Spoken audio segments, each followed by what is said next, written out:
ગામના છેવાડે આવેલા એક નાના ઝૂંપડામાં 13 વર્ષનો રાહુલ એકલો રહેતો હતો. તેના માતા પિતાનું થોડા વર્ષ પહેલા અકસ્માતમાં અવસાન થઈ ગયું હતું.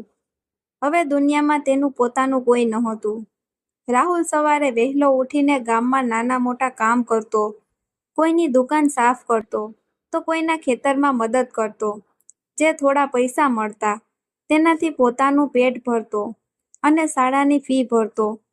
ઘણા લોકો તેને દયા સાથે જોતા અને કહેતા, બિચારો અનાથ છે, જીવનમાં શું કરી શકશે?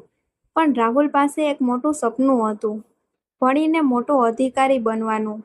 દિવસભર કામ કર્યા પછી પણ તે રાત્રે મોડે સુધી અભ્યાસ કરતો. ઘણીવાર ઘરમાં વીજળી ન હોય તો રસ્તાની લાઇટ નીચે બેસીને વાંચતો. એક દિવસ તાલુકા સ્તરની શિષ્યવૃત્તિ પરીક્ષાની જાહેરાત થઈ. જીતનાર વિદ્યાર્થીને શહેરની મોટી શાળામાં મફત શિક્ષણ અને રહેવાની સુવિધા મળવાની હતી. રાહુલે દિવસ-રાત મહેનત શરૂ કરી.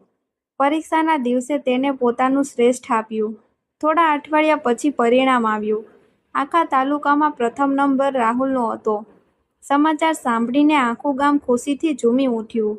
જે લોકો ક્યારેક તેના પર દયા કરતા હતા, તેઓ આજે તેના પર ગર્વ અનુભવી રહ્યા હતા.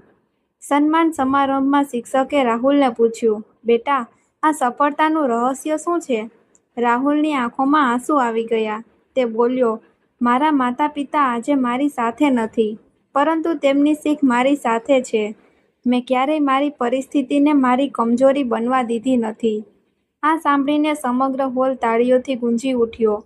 વર્ષો પછી રાહુલ એક સફળ અધિકારી બન્યો અને પોતાના જેવા ગરીબ અને અનાથ બાળકો માટે શિક્ષણ સહાય યોજના શરૂ કરી. જીવનમાં પરિસ્થિતિ કેટલી પણ મુશ્કેલ હોય, મહેનત, આત્મવિશ્વાસ અને હિંમતથી દરેક સપનું સાકાર થઈ શકે છે. અનાથ હોવું કમજોરી નથી, હાર માની લેવી કમજોરી છે.